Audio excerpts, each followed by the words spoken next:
Bom dia, a paz do Senhor esteja com você. Estamos aqui para mais uma manhã de devocional. Eu tenho certeza de que Deus vai abençoar a tua vida, vai falar com você, você será edificado pela palavra do Senhor. Então seja muito bem-vindo já. Se inscreva aqui no canal se você ainda não é inscrito, ativa o sininho das notificações. Se você quiser entrar para o grupo do WhatsApp, vou deixar o link aqui embaixo, você pode estar entrando. Também me siga lá no Instagram, @WagnerIsmaelLemes, tudo junto, tá? E será uma alegria ter você lá comigo. Então vamos à leitura, capítulo 23 de Provérbios. Nós estamos falando, nós iniciamos ontem, né? Os 30 ditados dos sábios. E aqui foi nos aconselhado a ter esses ditados na ponta da língua. E a gente viu, né? Ontem a gente viu ali os 5 primeiros ditados e a gente viu quão importante foram essas lições para a nossa vida. E hoje nós vamos dar continuidade, então, lendo mais alguns ditados aqui dos sábios, tá bom? Então, vamos lá ao capítulo 23, versículo 1, que diz assim: Quando você se assentar para uma refeição com alguma autoridade, observe com atenção o que está, ou melhor, quem está diante de você, e encoste a faca à sua própria garganta, se estiver com grande apetite. Não deseje as iguarias que lhe oferece, pois elas podem ser enganosas. Então, esses 3 primeiros versículos aqui do capítulo 23 formam o 6º ditado dos sábios, tá? Esses 3 versículos juntos. E ele está falando aqui de diversas coisas que a gente precisa prestar muito atenção. Basicamente, está falando de uma refeição que está sendo feita junto com alguma autoridade, com alguma pessoa importante, né? E aqui nós podemos tirar algumas lições relacionadas a essa questão. A primeira coisa é o ambiente onde você está. Ele está falando aqui especificamente de um banquete onde você foi convidado para comer. Porém, você precisa entender e discernir o ambiente onde você está. Por quê? Porque ali estarão pessoas que justamente foram convidadas também por essa autoridade, ou pode ser somente você junto com essa autoridade. Você precisa entender que aquele ambiente não é um ambiente para você extrapolar. Você precisa ter autocontrole. Então, primeira coisa, você precisa entender o ambiente que você está. Isso serve para qualquer coisa que você for fazer. Meça o ambiente que você está. Como são as pessoas que estão ali, o que elas estão fazendo, como elas estão agindo, para que você possa ser coerente com o ambiente. Então, no caso aqui, como é um banquete, imagina que a pessoa que foi convidada chegue naquele ambiente, naquele lugar e comece a comer de forma descontrolada. Isso vai soar muito feio, vai ser feio, né? Então, a primeira coisa é você discernir o ambiente e ter autocontrole. E outra coisa importante é a questão da submissão. Você está diante de uma autoridade. Então, ele diz ali, ó, encoste a faca à sua própria garganta se estiver com grande apetite. Isso aqui revela o autocontrole, mas também a submissão, porque você está diante de uma autoridade, de alguém que é maior que você. Então você precisa respeitar e não ultrapassar os limites. Você precisa ter esse autocontrole. E quando ele fala no versículo 3 aqui, não deseje as iguarias que ele oferece, pois podem ser enganosas, eu lembro de Jacó e Esaú. Jacó ofereceu um prato de lentilha para Esaú em troca da primogenitura. E o que Esaú fez? Aceitou. Então, aquele alimento que Esaú recebeu, para ele foi tão importante, mas na verdade ele rejeitou algo que era muito mais importante. Ou seja, ele priorizou a comida. Por isso que ele diz, encoste a faca à sua própria garganta se estiver com grande apetite, porque precisa ter esse autocontrole. Então, esse primeiro versículo, esses 3 primeiros versículos do capítulo 23, nos trazem aqui um ensinamento muito grande de autocontrole.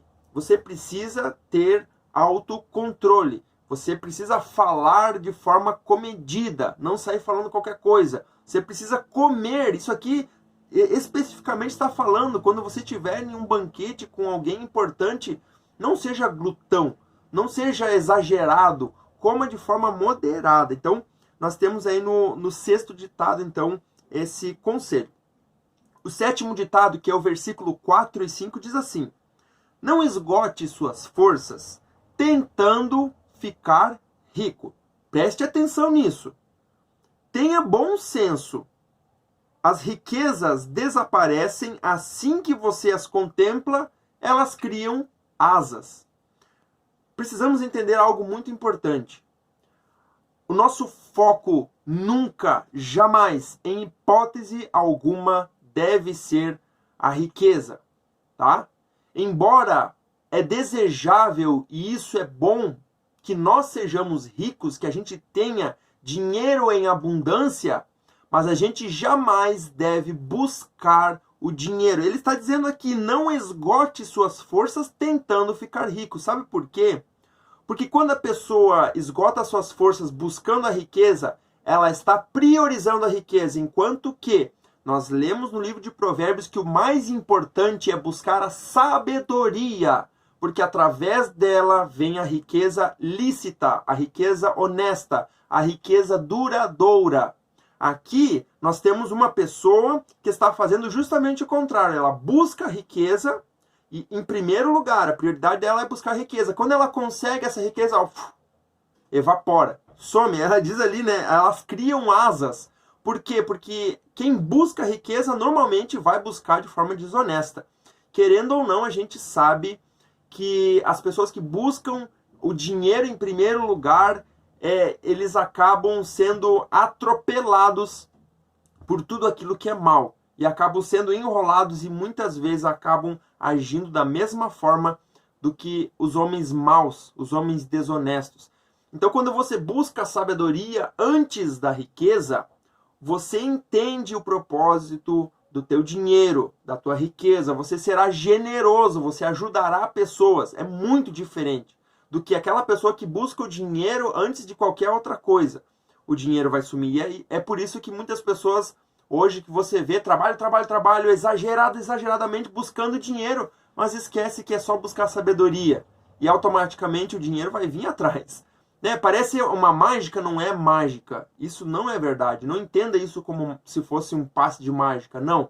Mas quando você busca a sabedoria que está em você vai atrair riqueza financeira. Sim, com certeza. Por quê? Porque você vai ajudar outras pessoas. E quanto mais você ajuda, eu estou falando muito sobre isso nesses devocionais que a gente está falando aqui. Quanto mais você ajuda outras pessoas, você é ajudado, você é abençoado e as suas riquezas são multiplicadas. Então, entenda isso. Não busque ou não esgote suas forças tentando ficar rico, mas esgote suas forças buscando sabedoria, e a sabedoria que vem do alto. Versículos 6 e 7 formam o 8º ditado, que diz assim: não aceite a refeição de um hospedeiro invejoso, nem deseje as iguarias que lhe oferece, pois ele só pensa nos gastos e ele diz: coma e beba, mas ele não está falando com sinceridade. Mais o versículo 8 também, né? Você vomitará o pouco que comeu e desperdiçará a sua cordialidade. Aqui, para você entender esses 3 versículos que formam o 8º ditado, você precisa entender da seguinte forma: imagine um homem miserável que tem só um pedaço de pão e um copo de suco, tá?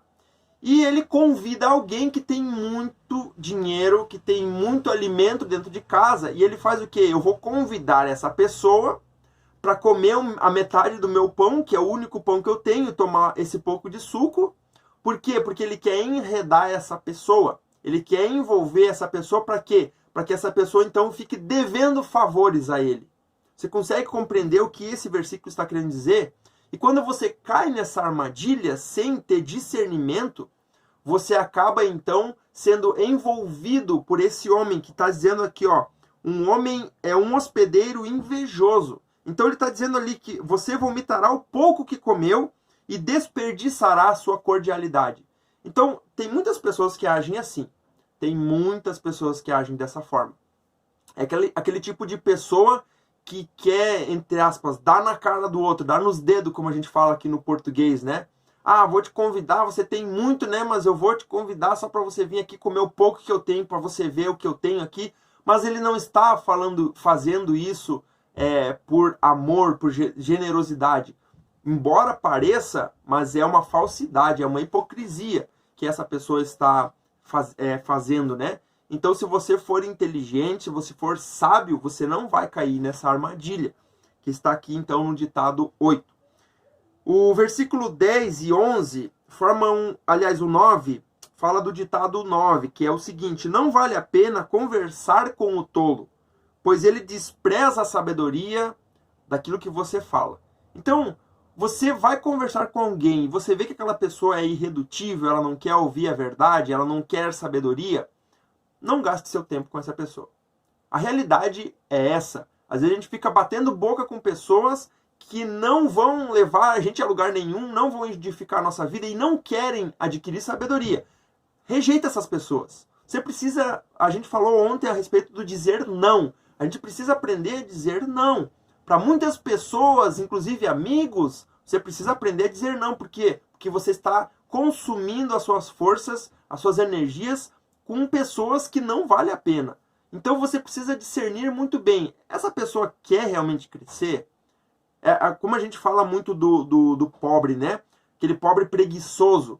É diferente do pobre que é o pobre oprimido, que muitas vezes está sobre uma opressão, às vezes até mesmo maligna, né? Ou sobre a opressão de alguém. Então, essa pessoa, ela quer sair daquele lugar, daquela posição que ela está. Então, você vai ajudar e você vai perceber que essa pessoa realmente quer sair dali. Mas se você ficar gastando tempo com um pobre preguiçoso, você vai gastar suas energias em vão. Não adianta. Por quê? Porque ele não quer sabedoria, ele não quer sair da posição, do estado que ele está. Então, a gente precisa ter muito discernimento em relação a isso. Versículo 10 e 11, aí se informa então o ditado 10, que diz assim: não mude de lugar os antigos marcos de propriedade, e nem invada a terra dos órfãos. Pois aquele que defende os direitos deles, de quem? Dos órfãos, é forte. Ele lutará contra você para defendê-los. Olha só o que esse versículo está querendo dizer. Nós falamos ontem no ditado 4, né? Ali no versículo 28, a mesma ideia que está lá em Deuteronômio 19, 14 e 27, 17, que fala sobre os marcos.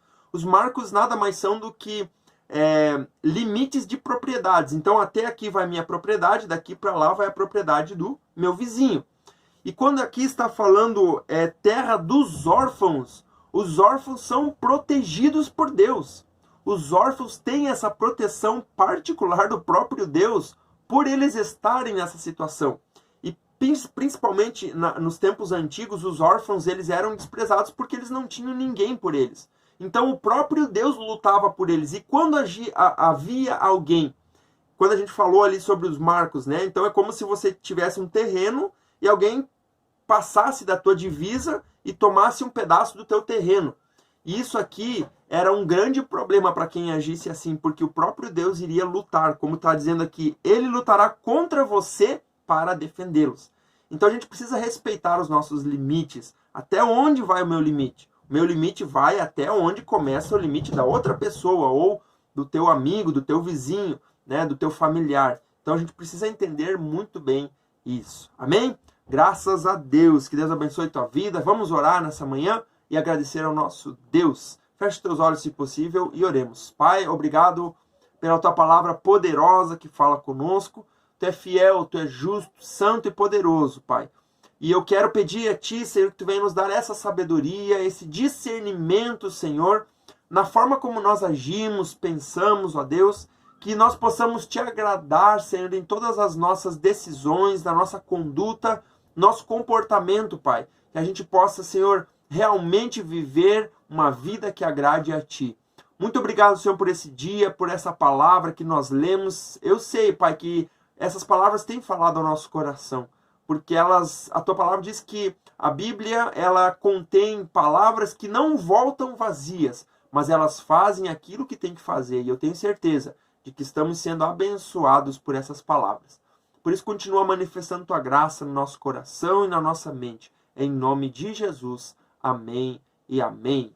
Graças a Deus. Deus abençoe tua vida. Você possa ter um dia de vitória na presença do Senhor. Se inscreve no canal, ativa o sininho das notificações. Deixa o teu comentário aqui embaixo. O que Deus falou com você, tá? E compartilhe esse vídeo com outras pessoas. Você vai estar me ajudando bastante, né, no trabalho que eu estou fazendo aqui. E você estará abençoando outras pessoas.